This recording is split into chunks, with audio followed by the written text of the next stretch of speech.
Let's dive into beast mode today. We're going to be looking at Ethereum and the Fusaka upgrade that is pending. It's all going to be broken down for you. You don't want to miss it. Let's get into the sponsor, and that is I Trust Capital. This is the place where you guys can begin your whole crypto journey. You can do it in a way that you'll feel much more comfortable in. And that, of course, is getting into a crypto IRA. It's good timing, too, because you're starting to near your year-in position to where you can start adding to your crypto IRA. Always consult your tax advisor out there before you do these things, but you can use our link to get a $100 funding reward just to get started. Try it out. I think you guys might be intrigued with it. And they've been a longtime sponsor of our channel, supporting us. So as you guys know, Fusaka is on the, I guess we'll call it on the beginning of a new era. And what we're talking about here, of course, is the next Ethereum upgrade. If you don't know what that means, well, we thought let's bring in one of the experts out there. And of course, that is Justin Drake to break it all down. Justin, welcome back into the show. Absolutely. Thanks for having me. I was on your Twitter account, and I love the description here. The Bitcoin security researcher. That's a good one. I love, you got to keep a little tongue in cheek there, Justin. So this is a good one. Give me a framework of where Fusaka is.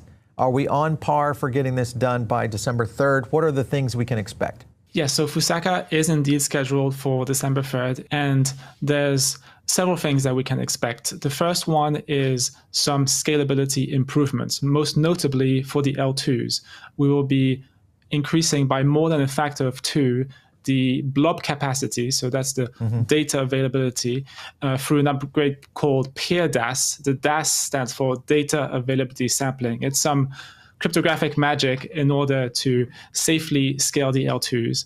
We also have a bunch of EIPs to help scale the L1. And just a few days ago, we actually increased the gas limit from 45 million to 60 million. What would be the most important part of Fusaka that we really need to pay attention to, both as ETH enthusiasts, as crypto investors? What makes the most sense for this? So Fusaka is made out of 9 EIPs. An EIP is an Ethereum improvement proposal. 5 of those are related to scaling, and most notably PeerDAS, that's probably the headliner. We also have 2 other exciting EIPs. The first one has to do with support for a new curve called SecP256R1. This is technical mumbo jumbo for hardware wallets. So we'll have better support for hardware wallets in phones. Okay. So that means a more secure user experience. We also have another EIP, which is also technical, called deterministic proposal look ahead. But that basically gives us infrastructure to build pre-confirmations on L1. So today, if you want to do an L1 transaction, you have to wait the 12-second slot. We have pre-confirmations coming, hopefully soon. So that's even more speed. When you look at this kind of speed, this kind of throughput now with Fusaka, and we'll talk about the next upgrade coming and what that matters. But I'm kind of curious, how does this apply to things like payment systems, whether this is credit card, you could look at Visa, et cetera, that have large throughputs? Does this enable the Web3, the next internet of value, kind of moving in that direction to kind of go at these light speeds now through Fusaka? Not yet, unfortunately. So the throughput that we have right now is about 2.5 megagas per second, and the average transaction is 100,000 gas. So we're talking about 25 transactions per second, roughly speaking. And there's another issue with payments, which is the 12-second slot is a bit too long from a UX standpoint. So a lot of the payments I expect to happen on the L2s, where they can already support hundreds, if not thousands, of transactions per second, and they have much faster confirmation times on the order of hundreds of milliseconds. So, so within that, is building on L1s practical? I mean, with those kind of demands, I was just looking at Vitalik's tweet right here. Do you feel like that's going to be the case, or do you feel like L2s are still going to have a large contribution to what's happening on the Ethereum? Yeah, so my vision for the end game, if you will, is 10 million transactions per second on all of the L2s combined, and 10,000 transactions per second on the L1. So 10,000 transactions per second is a good start for high-value transactions. It's about 0.1 transaction per day per human. So if you're doing a very high-value transaction, maybe once a week or so, the L1 is going to be the place for that. And we're already seeing the L1 being the center for DeFi liquidity. For example, it's where all of the loan origination on Aave happens. Right. Glamsterdam is the next upgrade. What does Fusaka not do that Glamsterdam will do? Can you give me some insights on this? So I think for the next few forks, we're going to have a focus on increasing scalability, both for the L2s and for the L1s. So it's going to be more of the same. Glamsterdam does have one specific headliner called EPBS, which is a way to remove some of the trust assumptions that we have in the so-called MEV pipeline. So this is just a technical term for the process of taking transactions and forming blocks. Right now, there's a few centralized entities called relays. The idea is to provide infrastructure so that in the worst case, we don't have to rely so much on these relays. And also EPBS, what it gives us is so-called pipelining, which basically buys us a bit more time in order to process transactions, which in and of itself should help with scalability of the L1 as well. Is that going to open things up for the institutional capital to take a look at Ethereum maybe in some new ways? What would be your analysis of that? I think a large subset of applications need some form of predictability as to what will happen in the future so that they can start planning ahead for the next few years. My hope is that we can set up automatic gas limit increases at roughly 3x per year. There's a specific proposal from Dankrat, which increases the gas limit automatically over a period of 4 years. So that would be 3 to the power 4, which is roughly a 100x increase. That amount of predictability will allow institutions who are not doing a crazy amount of throughput, not payments, but other lower throughput applications to plan ahead. So that's going to open it up, I would think. You know, when you look at, like you mentioned, especially on high value transactions, the key there, of course, is if we see mass adoption. So back to your point, scalability. You feel like what's going to happen with Glamsterdam, is that going to be required to see ETH at scale, especially with Wall Street coming into the market at the pace in which they're coming in? So what I'm hoping can happen is that in addition to the incremental upgrades that we're doing every 6 months now with hard forks, we can start thinking of doing more ambitious things in parallel. And there's this whole effort that I'm involved with called ZK EVMs, or snarkification of the L1. And that is a whole new paradigm for processing blockchains, where you verify short mathematical or cryptographic proofs of validity of the blocks as opposed to re-executing transactions. And this opens up orders of magnitude improvements. And you can think of it in some sense as being a parallel track to all core devs ACD, which is what does the incremental upgrades. Quite recently at DevConnect, we did this demo where we showed that real-time proving, meaning the ability to provide a proof at every single block before the next block arrives, is something that can be achieved at L1. And this will lay the foundations for dramatically increasing the gas limit to what I hope we can eventually reach, which is 1 gigagas per second, the 10,000 TPS that I'm hopeful. I see. I'm looking at ETH proofs here, race to prove Ethereum in real time. Is this similar to what you're talking about right now? That's exactly it. And you can see here, you have proofs arriving in real time for every single slot. The proofs are being downloaded in your browser and verified locally. And what you should imagine is a very weak device, for example, a phone or a laptop, being able to process every single Ethereum block, even if the gas limit is extremely large. So based on this, would this be a threat to Solana or even Sui in terms of how they're managing transactions versus what you're talking about now? Yeah, so Solana processes on average 1,000 user transactions per second. What I'm hoping we can do is 10,000 transactions per second. So 10 times Solana over a period of 6 years, incrementally increasing 3x per year. But I think the real challenge with Solana is that it's going to hit a bottleneck with its monolithic approach. You can only process so many transactions on a single server. You have to scale horizontally. And this is what blobs and data rate sampling is all about. Yeah, for sure. What's more important right now in terms of velocity versus volume? What would you say? You mean in the context of stablecoins? Yeah, stablecoin velocity versus volume. I mean, I think both metrics are very important, but one is easier to fake than the other. So if you have free transactions, it's very easy to fake velocity. On the other hand, total value locked is something that's very, very hard to fake. And here's a very striking statistic. There's $100 billion of USDT, so Tether, on Ethereum. There's $2 billion on Solana. So there's a 50x delta there. And that really shows that there's very strong network effects on Ethereum for stablecoins and virtually none for Solana. Why are we seeing this then? What the chart I'm showing you right here is just the ability for Solana to outpace most of the rest of the market in terms of stablecoin movement right now. Is this what you're talking about? So I'm talking about total value locked, which is... All right, versus transactions.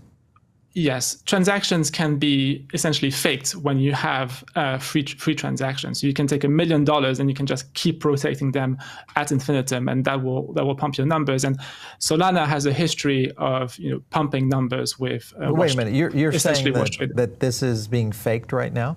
It could be. There have been cases over the years where provably Solana was faking its numbers. I haven't looked personally into the most recent ones, but I wouldn't be surprised if those are indeed faked. All right, we got to talk about security. Also, the scenario and attack vector that could be coming from China. China is doubling down on crypto ban now after some new, activity. They're probably going to continue to go in after Bitcoin in the coming years. What is your assessment of this in terms of a nation state starting to decide, hey, we're not going the route, we've gone the route of gold as our asset. Obviously, the United States has gone the route of digital assets, especially with the Genius Act in play. What would you say could be a problem here? Yeah, so the fundamental problem is that when you zoom out, Bitcoin is not secure against the most powerful nation states. And the reason is that the total budget to permanently 51% attack Bitcoin is on the order of $10 billion and on the order of 10 gigawatts of power.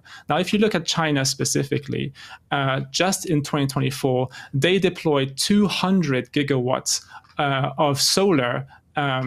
And so that's 20x the amount of power to attack Bitcoin.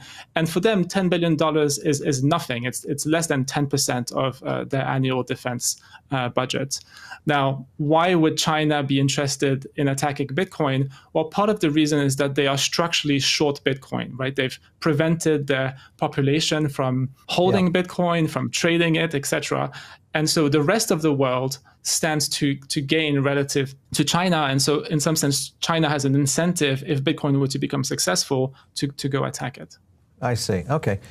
And I think that's the thing. You got to look at the attack vectors. Obviously, China has gone the route of gold. This, of course, is one of the contention issues that we're faced right now. But with your attack vector thesis, you're looking at someone like a BlackRock, most of Wall Street all investing in terms of ETFs and Bitcoin. You've got Strategy, which is, doubling down and continuing to reposition, now holding, I think, 3%, on track for over the next decade to possibly hold 5% of Bitcoin. And that's with some of the Bitcoin scenarios that play out in terms of people losing their keys, that would never be achieved again. So it starts to reduce the amount. Would that not position at least mostly the U.S. in a position of defense against what potentially could happen here with China? Yeah, so you could imagine potentially the U.S. government stepping in with its military potentially to go defend Bitcoin. But in my opinion, that means that Bitcoin has lost its neutrality. It's no longer a credibly neutral global money. It's a U.S. money at that point. Right. Yeah. Now, one of the things that we've seen with ETFs and Sailor and the like is a dramatic decrease in transactions on the Bitcoin chain, which has led to a dramatic decrease in transaction fees. So yesterday, we saw 2 Bitcoin of transaction fees, which is definitely not enough to go secure Bitcoin. And the issuance is decaying exponentially. It's about 200 times larger than fees. So fees represent only 0.5%. Unless fees grow dramatically over the next 10 years, I don't see how Bitcoin can secure itself with 2 Bitcoin per day. Yeah, well, that's on the current status. You know, obviously, I'm not arguing for or against, but if you look at market demand right now, which has been, I would say, moderate at best, because we haven't really seen a market blow off top, and definitely not Wall Street jumping in outside the ETFs, would market demand not increase that capacity in terms of throughput? Yes, so the transaction fees are at a 15-year low. Now, what tends to happen, you're right, is that during bull markets, there's more interest and therefore transaction fees go up. But Bitcoin needs to be secure even in bear markets. And another observation is that as the price of Bitcoin increases, it's harder and harder to generate BTC denominated fees. And so what I expect will happen is actually the 2 Bitcoin per day to decrease over time if the price of Bitcoin were to increase. And one of the theses was that transaction fees are going to replace issuance for after every successive halvening. But what we're seeing is that the transaction fees are halvening faster than issuance, meaning that BTC transaction fees are decreasing more than a factor of 2 every 4 years. Interesting. All right. Well, you take that and you also look at quantum. And I know many people would say, I don't know if quantum is even, yes, a lot of people would say, yes, there are AI advancements that we've seen, but now quantum potentially could be powerful enough in a few years. Some people say this could happen even faster with the acceleration of it. What do you think? Do you think this is a risk right now? So my date is 2032 for when we'll have a cryptographically relevant quantum computer, basically a quantum computer that can break our cryptography. So we have 7 years roughly to upgrade. I do think it's a threat, and I think it's more of a threat to chains that can't upgrade easily. For example, Bitcoin. Ethereum has a whole R&D process that has been in operation for several years. I think we're the number one in the market in terms of potential solutions. I am a little bit worried about Bitcoin specifically because it's not just a technical problem, it's also a social one. The reason is that a very large fraction of the Bitcoin keys have been lost. And so if you take Satoshi's coins, that represents about 5% of the circulating supply. The community is in a conundrum. Either they let quantum computers steal those 1 million coins, in which case that's very problematic for global money, or they will burn Satoshi's coins, but that's also problematic because Bitcoin is meant to represent strong property rights. If it is capable, it would go after a lot of these dormant wallets that are either untouched or incapacitated right now, which could present a big issue. Because that's a lot of Bitcoiners kind of argue that's lost coin that will never be recovered unless we were to see a true quantum cryptographic solution in play. So interesting analysis there. Beyond that, I want to go to a couple other points right now. This, of course, is in general, when you kind of look at why are we only seeing, first of all, we only see a couple of stage 2s, most everything stage 1. Why only stage 2 L2s in terms of decentralized L2s? Right. So building a stage 2 L2 is very difficult because you're putting a lot of pressure on the so-called proof system. So either that's a fraud-proof game in the case of optimistic rollups, or it's a snark in the case of a ZK rollup. If there's bugs in these systems, which there are, then stage 2 rollups are arguably more exposed from a security standpoint than other rollups, stage 1 and stage 0, that can lean more aggressively on their security counsels. Now, we have this proposal called native rollups, which addresses the core of the problem, which is the bugs in these proof systems. And it basically allows you to inherit the same proof system as the L1. So you have an exact copy of the EVM, And if the L1 is secure, then your L2 will also be secure, and you won't need a security council to intervene in case of a bug. And you also won't need governance in order to stay in sync with the L1 every time the L1 does a hard fork, which changes the EVM. Yeah, yeah. I'm looking at the two champions of the markets right now. When it comes to what most investors are looking at, you look at Tom Lee. You know, I would say he is pretty much the Ethereum champion out there, even though he's also a Bitcoin, I won't say, he's a Bitcoin investor, but he also has made many calls around Bitcoin. Then you have Michael Saylor, who is just, you know, always on Bitcoin, never ending Bitcoin. Which one do you think does a better job in terms of getting the masses educated on how to invest in crypto in general? If you had to pick one. Yeah, I mean, I would obviously pick Tom Lee. I think the thing with Michael Saylor is that he is very narrow-minded in the sense that he's only looking at one thing, which is Bitcoin. And within Bitcoin, he's only talking about the good things. You never see him talking about the security issue. You never really see him talking about quantum. On the other hand, you know, Tom Lee, as you said, he came first from Bitcoin. That in of itself shows some openness. Yeah, yeah. Well, I would agree with that. I think the fact that he has looked at, you know, two variations of crypto, has started to make his way onto the Ethereum ecosystem, obviously with what he's doing with BMNR for sure. I've publicly challenged Michael Saylor several times to have an open debate on Bitcoin security. He has every time ignored me, and so I'm hoping to use this show to again reiterate that I'd like to debate him on what is, in my opinion, the number one issue in the long-term survival of Ethereum, of Bitcoin L1. Okay, well, there you go. Another challenge coming in from the Ethereum Foundation with Justin Drake there. Michael Saylor, hopefully, if you're listening, we'll be happy to host that too. You know, if you guys want to bring it on here or co-host it with another pro-Bitcoiner, you know, someone like a Mark Moss. I mean, he's very friendly with our network. There's several out there that I think would easily jump at this. So that would be a possibility. Saylor, if you're listening, hopefully you'll take us up on that. Hey, Justin, I want to talk about, you're mentioning security, and this is another thing that we continue to look at other chains out there that claim to have large amounts of security.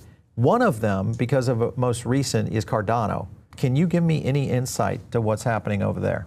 I don't follow Cardano. Like, all I know is that they had a consensus bug recently, which caused a chain split. That's all I know. One other question before we get you out of here, and that, of course, the last time we saw an upgrade, Pectra, there was the kind of market move that we experienced. Obviously, ETH is now depressed slightly based on where we are in a market condition. What's your anticipation, or do you have an anticipation of how ETH might move based on Fusaka releasing this week?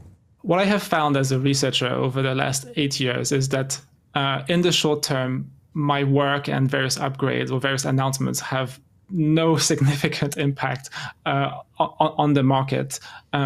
What gives me, you know, solace, I guess, is that over long periods of time, over 5-10 years, we're trying to build something that's extremely meaningful. And my thesis is that blockchains are winner take most. And that Ethereum is in a position to gobble up all the internet of value. There you go. I like that one. Winner take most. Justin, it's been great having you back on to get an update on this as we start to see the upgrade go in play with Fusaka and going into the next one being Glamsterdam. We'll be watching your work very closely. So thanks for coming in today. We appreciate it. Thank you, Paul. All right, guys, you know what to do. If you're not in our own private member group, that's the Bear Market Edge. I drop an email each week. You can join. It's absolutely free. We do free research over there, insights. We cover a lot of the different projects that are out there, including a variety of what's happening, whether it's ETH, Bitcoin, Solana, SWI, you name it. We're looking at all the tech moving in the space. Make sure and subscribe. We'll leave a link down below. You know what to do. Follow me on X @PaulBaron. We'll catch you next time right here on The Paul Baron Show.